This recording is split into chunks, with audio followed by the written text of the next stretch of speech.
Mesdames et messieurs, bonjour. Nous sommes de retour aujourd'hui déjà pour notre 20e plante. Oui, j'ai eu un bug. Aujourd'hui, on parle du cococha.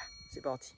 Alors, le cococha, c'est une herbe, une mauvaise herbe qui est considérée comme l'une des plus invasives et qui embête tout le monde, surtout les agriculteurs en Afrique. On va voir tout ça de plus près. Je vais vous montrer la plante. Vous savez déjà, nom scientifique, etc. Et ensuite, on va rentrer dans le vif du sujet. Je tourne la caméra. Alors, voilà à quoi ressemble la plante, d'accord, de son extérieur. Vous voyez, ça pousse partout. C'est comme vraiment de la mauvaise herbe.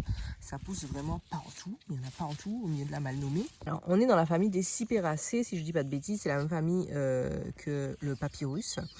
Et on est sur un nom scientifique, Cyperus rotundus. Voilà, donc ça c'est le cococha. Il est originaire d'Inde, mais comme vous avez vu, sa proportion a se multiplier comme ça. Elle s'est développée en Afrique du Sud, en Europe et bien sûr dans les Caraïbes. Il y a plusieurs noms, d'accord, donc souchet, rond, homine, zoumine, herba, oignon, cocochat. Voilà, vous me laisserez savoir comment vous l'appelez dans votre pays. Pourquoi on l'appelle herba, oignon? En fait, quand vous tirez, ça prend un peu de temps pour venir des fois.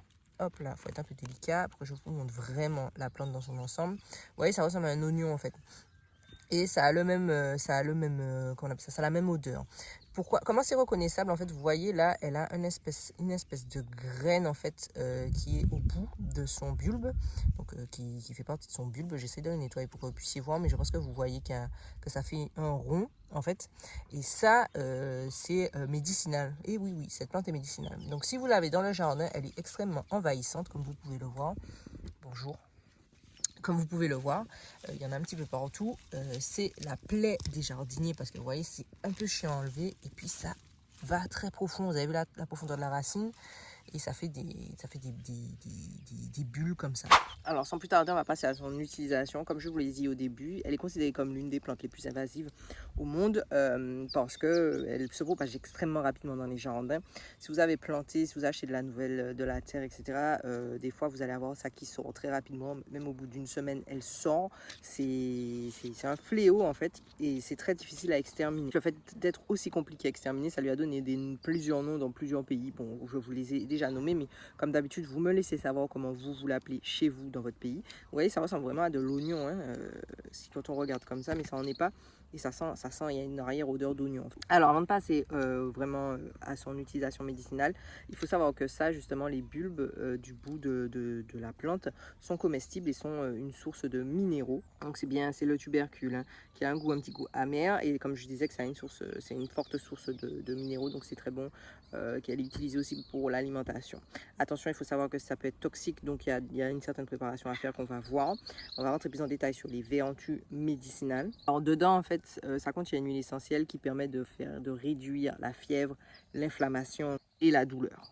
Donc avant de les utiliser, avant de les consommer, que ça soit sous forme médicinale ou alors sous forme pour comestible, non, pour les manger, il faut que en fait, il faut broyer, si je dis pas de bêtises.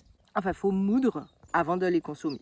Donc l'extrait du tubercule, comme vous l'avez fait et que vous avez extrait, vous avez bien moulu, une fois qu'il est plus toxique, vous pouvez aussi l'utiliser, donc comme on l'a vu pour la fièvre, mais pas que, pour réduire la nausée, et aussi comme relaxant musculaire, pour les problèmes au niveau pulmonaire. Et ici en Martinique, donc mon père, lui, le connaît surtout pour tout ce qui est la sphère urinaire.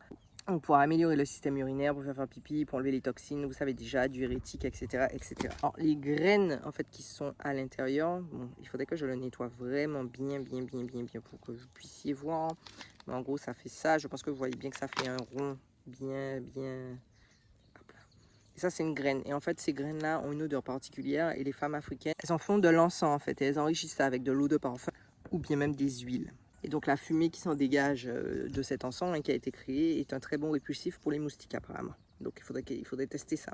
Il faudrait en ramasser plein et puis réutiliser la graine et puis essayer de faire de l'encens avec. Apparemment les femmes sénégalaises l'utilisent pour ses vertus aphrodisiaques. Donc elles ont été les précurseurs apparemment de ce que j'ai lu à savoir que c'était un très bon aphrodisiaque. Donc vous me direz en commentaire si nous avons des Sénégalais ou des Sénégalaises parmi nous, si c'est la vérité. Et ça vient en fait après le fait de l'avoir fait fumiger. Fumiger, ça se dit. Hein. Vous savez, la fumigation. Enfin bref, comme l'encens là, vous faites ça et en fait, ça c'est aphrodisiaque. En plus d'éloigner les moustiques, ça va vous turn on, ça va vous mettre bien, ça va vous mettre dans le mood. Et en plus de ça, vous allez renforcer votre mémoire. Comme ça, vous n'oublierez rien du tout. Ça va vous relaxer. Donc, vous voyez, c'est du tout bénéf, hein, en fait. Hein. Ça a 3 ans. Relaxation, aphrodisiaque et pour la mémoire. C'est génial. Apparemment, si vous voulez, vous pouvez aussi la faire sous forme d'infusion. Elle tranquillise aussi les nerfs sous forme d'infusion. Elle va vous nettoyer votre appareil digestif. Elle va vous nettoyer aussi votre appareil génitale, un peu comme mariée avec le vétiver. Alors j'avais lu qu'il y a beaucoup de personnes qui la marient avec le vétiver pour vraiment avoir un effet plus. Déjà que le vétiver, comme on l'a vu, c'est un super allié pour la femme, mais alors avec ça, apparemment, c'est génial pour les douleurs menstruelles, les crampes, l'endométriose, les problématiques au niveau après l'accouchement, pour nettoyer le bas-ventre et pour prévenir les troubles de l'appareil digestif. Voilà. Donc c'est une plante qui paye pas de mine comme ça, qui ressemble vachement un oignon, je vais pas vous mentir, ça me fait vraiment penser à un oignon qui n'en est pas un. Vous pouvez le reconnaître grâce à ses feuilles comme ça ici, comme vous le voyez là, et qui a énormément de bienfaits. De toute façon, je vous mettrai toute la liste en barre de description. Je vais essayer de vous la mettre parce qu'elle est longue quand même. Dans le jardin, eh bien, écoutez, je ne peux pas vous dire comment la faire pousser, hein, parce que bon, c'est un fléau quand même, donc je pense que vous en avez chez vous. Regardez bien, faites bien attention quand vous tirez. Il faut bien que la tige soit vraiment longue avec la graine, et je dis avec la graine au bout, pour être sûr que c'est bien ça. C'est une plante envahissante, elle pousse partout, au soleil, pas au soleil, à l'ombre. Franchement les gars, c'est un fléau. Nous, quand on fait nos installations, on en retrouve des tonnes et des tonnes et des tonnes et des tonnes dans le jardin parce qu'elle aime la bonne terre riche en fait. Une fois que si votre terre est riche, c'est un bon signe, ça veut dire que la terre est riche, elle a plein de bonnes choses pour la plante, elle aime ça. Donc voilà, en plus les bêtes ne mangent pas forcément ça parce que en fait quand elle devient trop vieille, elle est rugueuse, elle est rêche et les vaches n'aiment pas ça en fait. Donc ils peuvent manger peut-être les jeunes plants, mais c'est très rare parce qu'elle, comme je vous ai dit au début, elle pousse tellement rapidement qu'elle arrive très rapidement à un âge adulte où elle n'est pas vraiment très comestible. Voilà, c'est compliqué. C'est très compliqué. C'est une plante, comme je vous ai dit, que vous n'allez pas vouloir faire reproduire. Vous allez la trouver comme un peu le chien dent. Demandez autour de vous si vous n'en avez pas, mais ne reproduisez pas ça parce que une fois que c'est dans votre jardin, vous êtes pris ça. Parce que je vais pas vous mentir, on n'en avait pas autant. Et là, depuis un certain temps, on n'a que ça. Mais quand je vous dis on n'a que ça, on n'a que ça. Donc, c'est très chiant et on est obligé de passer assez régulièrement. Et vous avez vu, c'est pas une mauvaise herbe qui s'enlève facilement. Quand la terre est mouillée, humide, ça s'enlève bien. Mais par contre, quand la terre est un peu sèche, comme c'est profond, mais ça prend du temps. Et des fois, ce qui arrive, c'est qu'on coupe juste ici. Au final, la plante, elle repart, quoi. Voilà. Bon, ben, je ne vais pas faire un épilogue sur le coco-chat. Vous me direz, vous, comment vous l'appelez chez vous. Vous me direz si ça vous dit quelque chose. Si vous la utilisez peut-être avant purge, après purge, pour les problèmes urinaires. Surtout, je sais qu'en Martinique, et en tout cas aux Antilles, je pense, en général, c'est très utilisé pour les problèmes urinaires. Laissez-moi savoir comment vous l'utilisez dans votre pays. Où est-ce que vous êtes? Petit pouce, petit partage, petit commentaire, vous savez déjà, on me donne la force, on nous donne la force, on est en communauté. Laissez-nous savoir dans les commentaires, s'il vous plaît. Je vous remets la vidéo d'hier au cas où vous l'avez raté et on se retrouve déjà demain pour une nouvelle vidéo. À demain.